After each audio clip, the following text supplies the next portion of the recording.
السلام علیکم ورحمۃ اللہ وبرکاتہ۔ ناظرین، آج پھر ہم آپ کی خدمت میں حاضر ہیں۔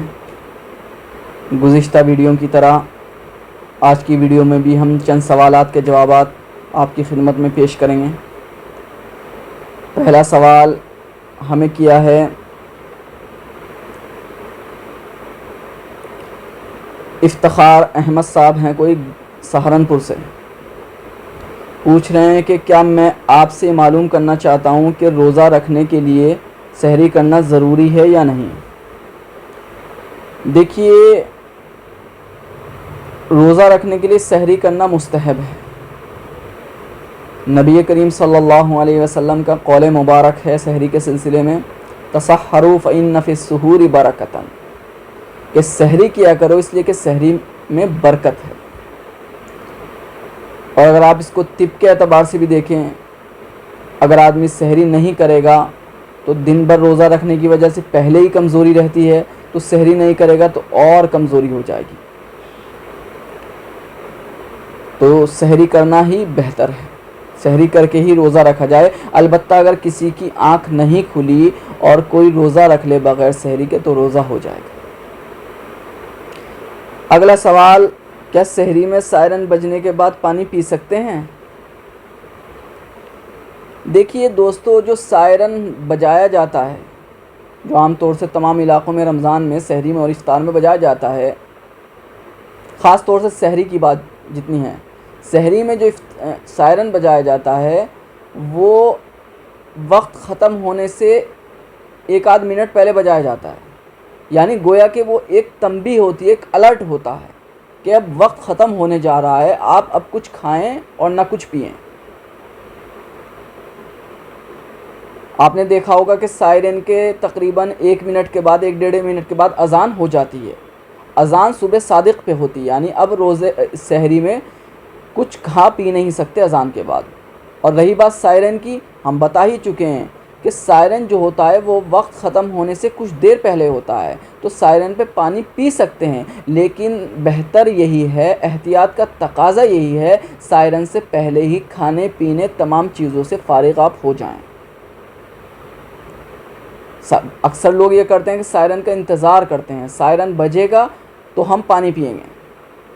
دوستو، احتیاط کا تقاضا یہ ہے، لیکن جہاں تک مسئلے کا تقاضا ہے، مسئلے کا تعلق ہے، تو آپ پی سکتے ہیں۔ سائرن پہلے بجایا جاتا ہے وقت ختم ہونے سے کچھ دیر پہلے، لیکن احتیاط کا تقاضا یہی ہے کہ سائرن بجنے سے پہلے ہی آپ کھانے پینے سے فارغ ہو جائیں۔ اگلا سوال کسی نے پوچھا ہے کہ ایک روزے کا فدیہ کیا ہے؟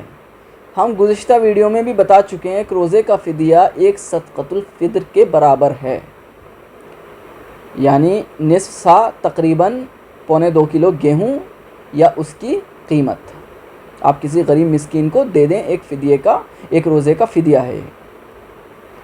لیکن دوستو، فدیہ کے بارے میں اکثر لوگ یہ غلطی کرتے ہیں، کسی کو ذرا سی بیماری ہوئی، بخار ہوا اور فدیہ دے دیا، بھائی میں نے تو فدیہ دے دیا، اب روزہ رکھنے کی مجھے ضرورت نہیں ہے۔ حالانکہ یہ بالکل غلط بات ہے۔ فدیہ صرف آپ اس صورت میں دے سکتے ہیں، اس بیماری میں دے سکتے ہیں کہ خدا نخواستہ جس کے ہے نا ٹھیک ہونے کے امکان نہ ہوں، یا اگر آپ امکان تو ہوں تو اگر آپ فدیہ اس میں فدیہ نہیں دیں گے، اگر کسی بیماری کے ٹھیک ہونے کے امکان ہوں تو روزے کی بعد میں قضا کریں گے۔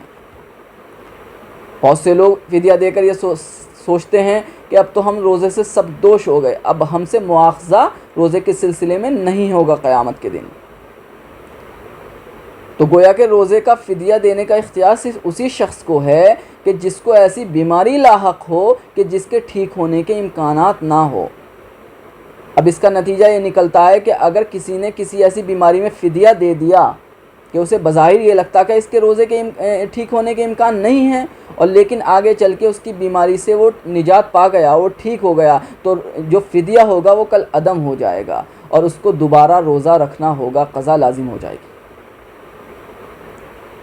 تو دوستو، اس غلط فہمی میں اکثر لوگ مبتلا ہیں، لہٰذا فدیہ نہ دیں، بلکہ اگر آپ کو کوئی بیماری ہے یا آپ کو کوئی عذر لاحق ہے، مثلا عورتوں کو ایام مخصوصہ جو ہوتے ہیں، خاص ایام جو ہوتے ہیں حیض و نفاس وغیرہ کے، اگر وہ وقت چل رہے ہیں روزے تو ان کو بعد میں قضا لازم ہوگی، فدیہ نہیں دینا ہوگا۔ اسی طرح کسی کو مثلا شوگر زیادہ بڑھ رہی ہے اس وقت رمضان میں، تو اس وقت وہ روزے نہ رکھے، لیکن بعد میں جب شوگر اس کی کنٹرول ہو جائے تو بعد میں وہ روزے کی قضا کرے، فدیہ نہ دے۔